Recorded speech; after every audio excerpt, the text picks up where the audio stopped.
Здравствуйте, уважаемые телезрители! Сегодняшний выпуск мы хотим посвятить теме продвижения своего творчества в интернете. Очень часто именно социальные сети выступают той площадкой, на которой молодые артисты, будь то художники, скульпторы, актеры или певцы, заявляют о себе и показывают аудитории то, чем они занимаются. Так, например, однажды в социальной сети Instagram мне попалась на глаза страница художника Анатолия Качалова. Это позже, увидев его работу на набережной, я смогла познакомиться с ним лично. И все это на днях привело меня в его мастерскую под мансардой старого Сухумского дома. Как оказалось, Анатолий в этом году завершает свою учебу в Сухумском государственном художественном училище имени Чачпа. Готовит дипломную, хотя когда-то он пробовал себя и в других сферах. Пытался учиться на биолога, потом освоить гостиничный бизнес, но все дороги вели к холсту и краскам. Впрочем, он сам расскажет о себе гораздо интереснее, чем я смогла бы.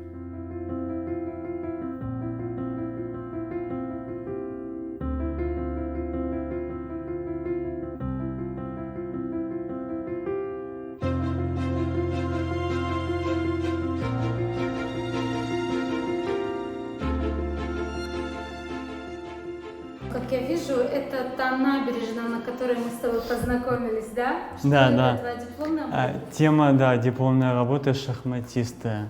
Это триптих, три картины. Левая часть, это вот первая левая часть. Посередине будет вот приблизительно вот такой формат 50 на 70 сантиметров. И третья часть справа вот такая вот, я сейчас вам покажу эскиз. Вот триптих, в общем, тема шахматисты. Для меня очень важная тема. Лет 5 я часто их рисую. Я начал рисовать набережную, и мне в последнее время, последние несколько лет я увлекся рисовать с натуры человеческие фигуры и портреты, потому что я считаю, что это самое интересное занятие. Писать, во-первых, из натуры и писать человека, писать его судьбу, именно такой, какой он есть. Можно иногда исказить даже портрет, но уловить суть. Для меня не важно передать фотографично, но вот иногда вот можно сделать несколько мазков, там глаз, где-то акцент сделать там на шее, там сделать улыбку, не знаю, где-то волос, и вот и скажут, вот это этот человек, как ты хорошо, Толик, передал. Началось внезапно все. Ну, к этому я шел лет 7 или 8. Я не знал, как начать. Просто хотел? Да, я художниками вот восхищался, ходил в детстве на выставки. Ну вот тянула тяга. В детстве я рисовал, даже ходил. Ну, как учился, свободно писал. Ну, ставили там натюрморты в этой художественной школе, но я не осознавал, что мне это понадобится потом. И я как бы ходил несколько лет, ну так, один раз в неделю приду или там 2-3 раза в месяц. Это было так не очень. Но я помню, что я рисовал с удовольствием, что вот мне хотелось что-то вот свое. Меня поправляли, но потом так уже в 20 лет, с 19 лет я уже стал подумать, может, я перешел на заочное обучение в университете, и я уже подумал, у меня было больше времени, я стал работать, и я подумал, что надо начать, потому что я об этом много очень на самом деле думал. И в итоге в 20 лет уже я пришел сюда в училище, я подошел к нескольким преподавателям, и я помню, и к завучу пошел, и к Сергею Чичковичу. Нет, ну меня услышали, меня поняли, и я подошел к Сергею Чичковичу. Ну и мы договорились, что я буду так иногда приходить, писать со студентами. В итоге я пришел, мне девочки подсказали, что нужен холст, нужен разбавитель, какие краски, там упаковку. И я начал натюрморт. После этого натюрморта все, ну, я уже остановиться не смог. Началось общение, бурное общение с художниками. Я ходил за всеми, я ходил в мастерские, что-то со мной стало проходить. Я, ну, в общем, стал рисовать, пытался с натурой, у меня не получалось.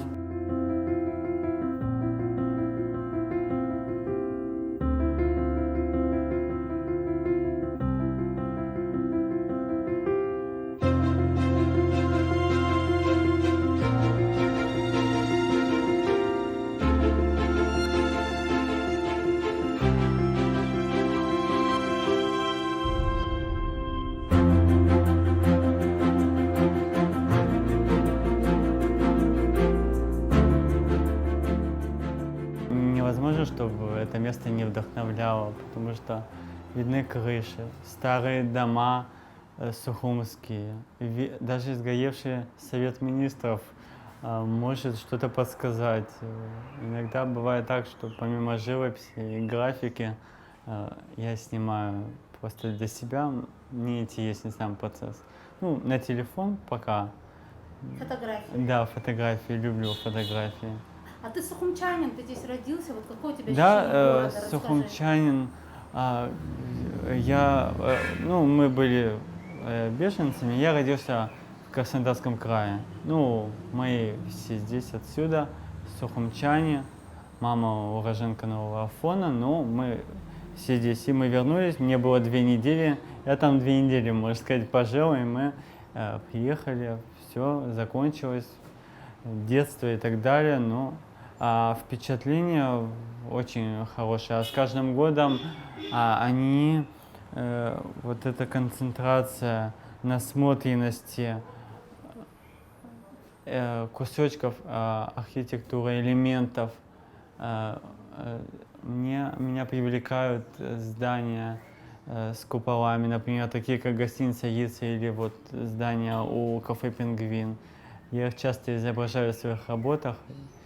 Ну, даже к моему удивлению, люди приветствуют это. Люди любят набережную, гости любят Сухумскую набережную. И в первую очередь я люблю, я поэтому и рисую. Бог в деталях, говорят, да? У тебя в натюрмортах очень много деталей. Вот, например, я видела интересные окна, стулья, книги, кепки, видела где-то телефон старый, да? Откуда вот эта любовь к таким вот вещам, изображать вещи, да? Мне кажется, тебе это особо удается, у вещей твоих есть характер. Видимо, с детства мама привила, бабушка, папа советовал мне читать хорошие книги, слушать классическую музыку, Моцарт, Бах, Шуберт. Вот сейчас познакомился недавно со Шнитке, и как новая волна для меня. Ну вот с детства окружала меня забота и любовь, набережное детство, школа, дом. Все было прекрасно. Я думаю, это все благодаря моим родителям, любви.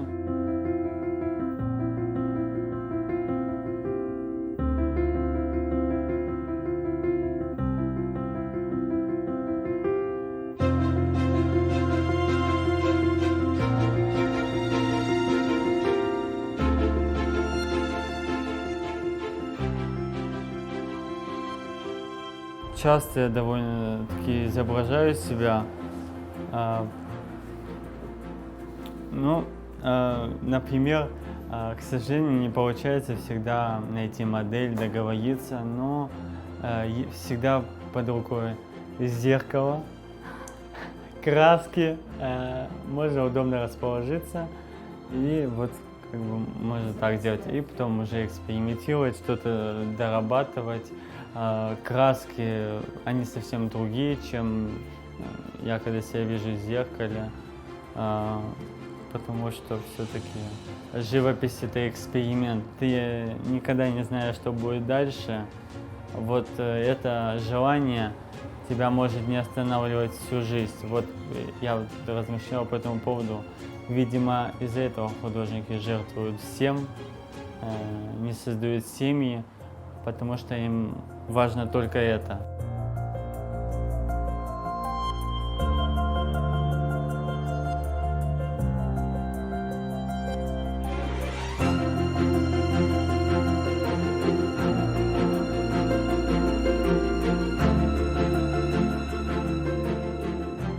людей изображать просто интересно, видеть фигуры, их движения. На Брюхаловке часто можно увидеть интересные людей в интересных позах. Например, человек может положить ногу вот так, облокотить руку на стол, вот так сделать, и это в графике, это вот эта линия, и в живописи можно разыграть, и это очень здорово.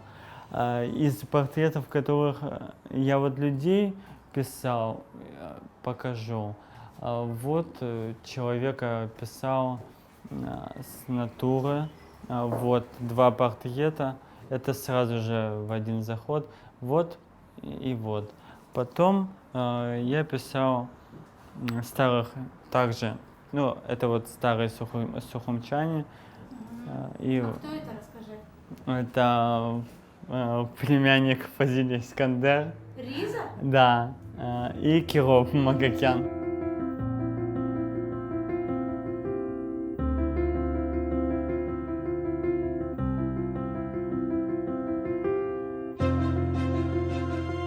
Прошлым летом, июнь-июль, жара, вот такой пример, вот шахматисты опять же.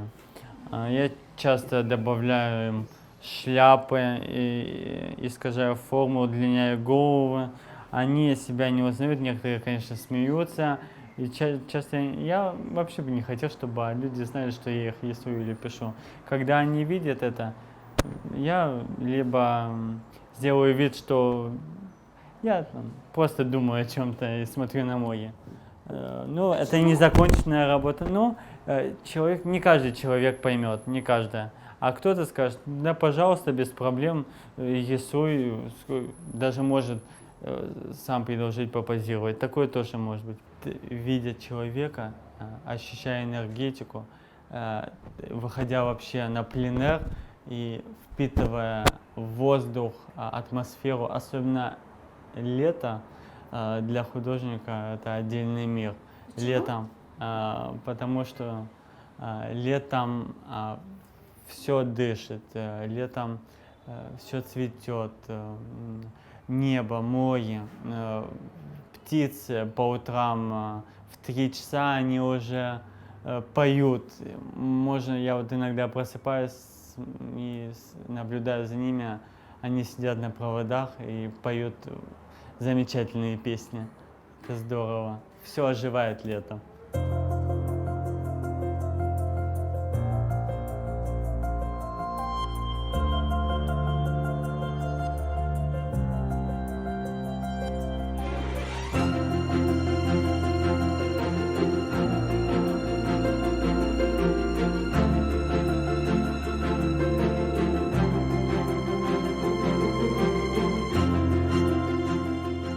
Близок экспрессионизм, импрессионизм, где-то абстракционизм, люблю реализм, я ничего не отвергаю, вдохновляет и скульптура, и рисунок, и керамика в последнее время стала углубляться, но пока еще не лепил. Ну, вот по цветовой гамме вот такие чистые иногда цвета, иногда чуть смешанные. Ну вот в таком духе мне близко цвет. Например, вот этюд вот, ну, написан с натуры. Я думаю, в принципе, это не важно. Если картина получилась, это уже не важно, ты что использовал. Вот часто изображаю окно, стол и занавес. И одну из работ, ну, этот человек ее у меня приобрел, я назвал «Привычный оркестр». И часто я изображаю, но в последнее время не часто. Чаще всего сейчас в последнее время я с утра практически до ночи нахожусь в городе и рисую моих друзей, знакомых, сухумчан, ну, разных людей. То есть сейчас как-то больше на портреты перешел, да? Портреты, Изменил мне своему интересны окну? фигуры, потому что это очень интересно искать разные Фигуры, типажи. например, да? Ну да, такой эксперимент февральский. Ну, скажем так, может, людям и понравилось это, ну, в чем-то я забраковал, потом посмотрел на это на эту работу по-другому, и какие-то плюсы я взял оттуда. Мне бы хотелось вот отметить, вот такая цветовая гамма мне близка по душе. Одна из последних работ шахматиста. Я думаю, что что-то получилось чуть по-другому.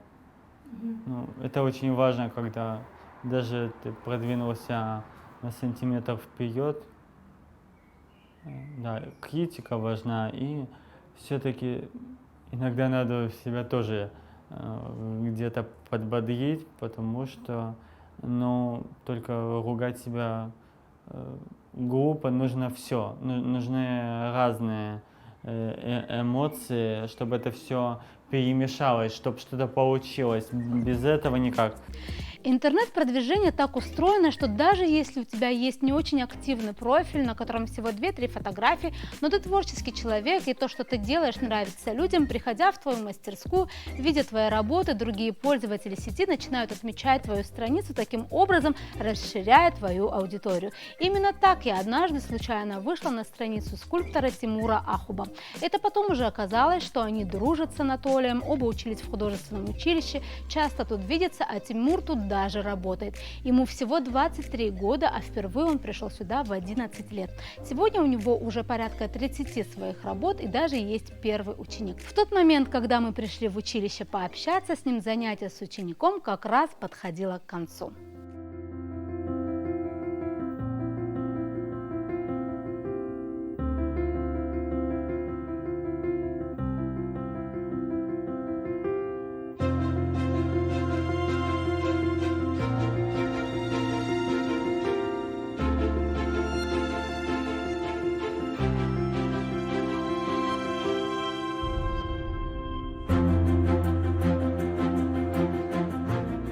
Очень интересно кого-то учить.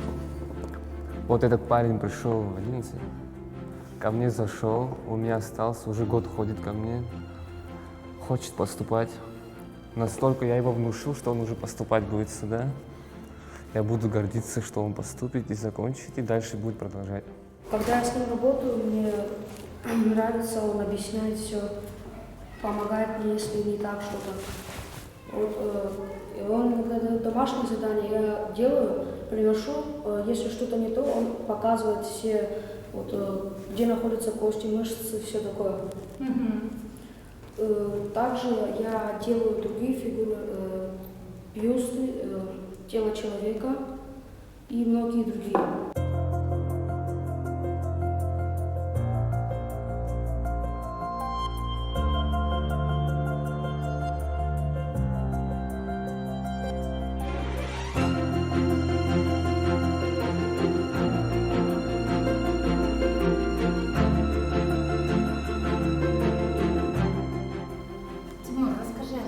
Ты лепишь, это твоя знакомая, и вообще как началась история этой скульптуры?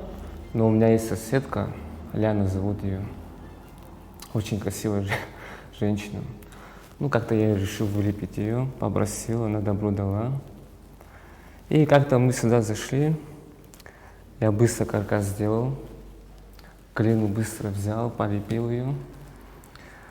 С удовольствием позирует мне, довольная. А скажи, сколько вот происходит процесс позирования? Сколько уже ты этим занимаешься? 3 месяца. Она приходит ко мне, Ляна, позирует, уже долго чуть, сидит в этом месте. Мы с ней общаемся, разговариваем, кофе пьем. Удивительная женщина. Прическа японская. Мне надо было бы еще сюда добавить, но я не хотел. Я вот сюда сделал чуть-чуть. Глаза очень красивые этой девушки. Нос очень шикарный. Волосы удивительные. Шея очень длинная, как у балерины.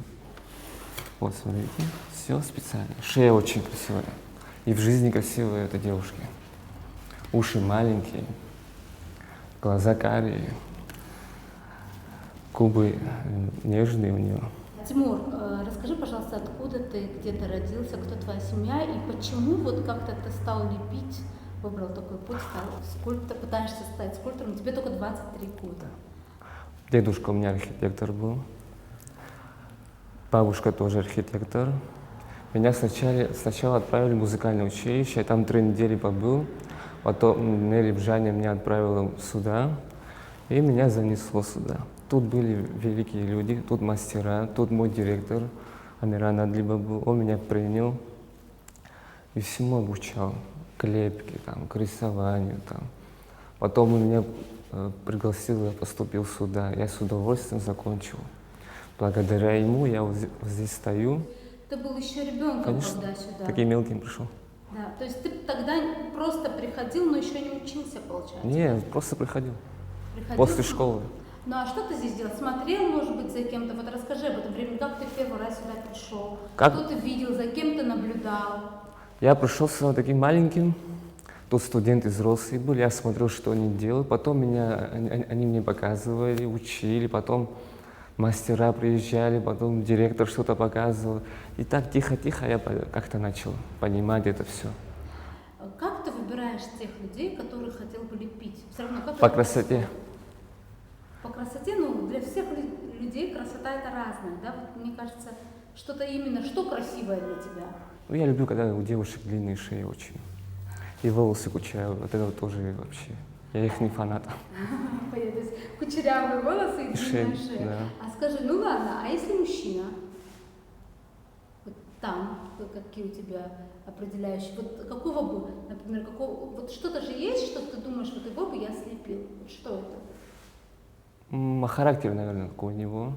Душевный или не душевный. Если душевный, значит, он мне понравился, можно его как-то вылепить, допустим. Вот, например, это, да? Да. А это кто, расскажи? Это Виталий Мкамба. Самый лучший человек для меня. А почему так? Как вот, в чем Очень он мужик сам шикарный, характер душевный, уникальный он вообще. Ну а как вы познакомились? Вот что между вами общего? А мы познакомились на Брехаловке тоже. Расскажи об этом. Как-то случайно мой товарищ с ним познакомил, и мы разговаривали с ним. Оказывается, мой дядя с ним очень дружил. Мурман Ахуба с ним дружил. И вот так началось.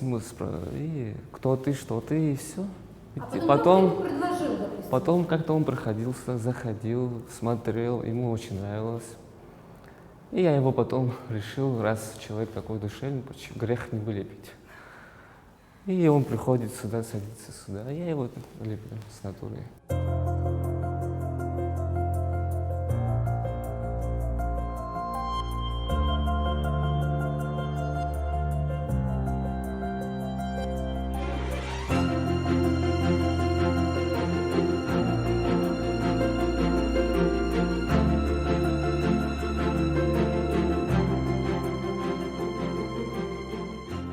Что мне дает творчество? Ну, для меня это открытие вообще в жизни. Я когда вещь делаю, я что-то вижу, я не знаю, что-то живое. Даже вот свою бабушку я лепил. Для меня она как живая скульптура. Хотя бабушки уже нету, но для меня это живая. Вот она, кстати. И я это 100 лет пройдет, 200 лет, кто-то увидит, внуки, правнуки, они будут смотреть и говорить, да, это мой дедушка делал, он что-то знал. Я вот... А не устаешь? Нет. Правда, голова болит, но не устаю. Скажи, вот, например, мне, знаешь, что интересно, чем ты вдохновляешься? Вот, например, иногда это же все-таки работа, правда? Разнообразие у меня. Вот. Я всегда много люблю, потому что на одной вещи застрять я не могу. Мне надо разнообразие. Сегодня это, завтра это, потом послезавтра то. Потом еще что-то вдруг я увижу, новое захочу сделать. Я Моцарта лепил, потом еще кого-то еще захочу. Напоследок хочется отметить, что пример Анатолия Качалова и Тимура Ахуба далеко не единственный, когда молодые люди, занимающиеся творчеством, пытаются его продвигать и в глобальной сети, тем самым приобретая друзей, единомышленников и, что не менее важно, определенную клиентскую базу. И нам кажется, это отличная инициатива и примером того, как определенно стоит использовать возможности интернета. На этом у меня все. До новых встреч в эфире.